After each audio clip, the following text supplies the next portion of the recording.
আপনারা জানেন যে বিভিন্ন রকম নিবর্তনমূলক ব্যবস্থার কারণে বিশেষ করে গণরুম এবং জোর করে বিভিন্ন রাজনৈতিক অনুষ্ঠানে নিয়ে যাওয়া ইত্যাদি কারণে আমাদের সাধারণ শিক্ষার্থীদের মধ্যে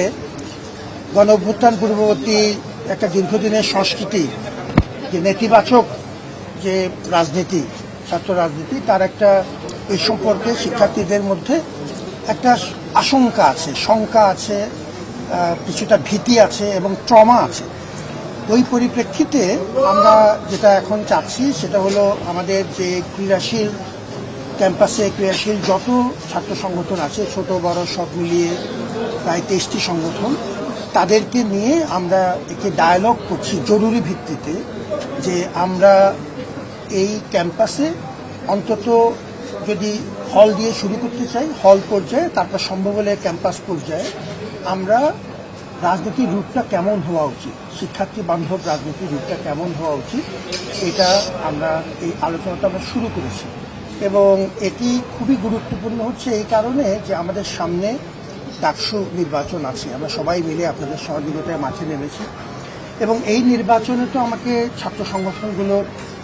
পূর্ণ ভূমিকা প্রয়োজন এবং আমরা চাই তারা সবাই আসুক। তাহলে সেই ক্ষেত্রে ডাকসুকে কেন্দ্র করে এই নির্বাচন কেন্দ্রিক কর্মকাণ্ডগুলো হল পর্যায়ে বিশেষত কীভাবে হবে এবং এই পর্যায়ে যারা, যেহেতু সাধারণ শিক্ষার্থীদের মধ্যে একরকম ভীতি আছে, একরকম দীর্ঘদিনের একটা এই তিক্ত অভিজ্ঞতার কারণে একরকম নেতিবাচক একরকম আবেগ কাজ করছে ছাত্র রাজনীতির প্রতি, আমরা বারবার চাচ্ছি তারা যেন কোনোভাবেই মুখোমুখি না হয়। এবং আমাদের আজকে যে সংগঠনগুলো অংশ নিয়েছে তারা চমৎকার কিছু পরামর্শ দিয়েছে। এই আলোচনা আমাদের জিইয়ে রাখতে হবে, সময় লাগবে, এখনও আলোচনা চলছে, আপনারা প্রায় 3.5 ঘন্টা অপেক্ষা করছেন, আপনার সম্মানার্থে আমি একটা আপডেট দিলাম। এটা কঠিন একটি কাজ, একটা মোটামুটি একটা বড় দাগের সমঝোতার মধ্যে আসা, যাতে আমরা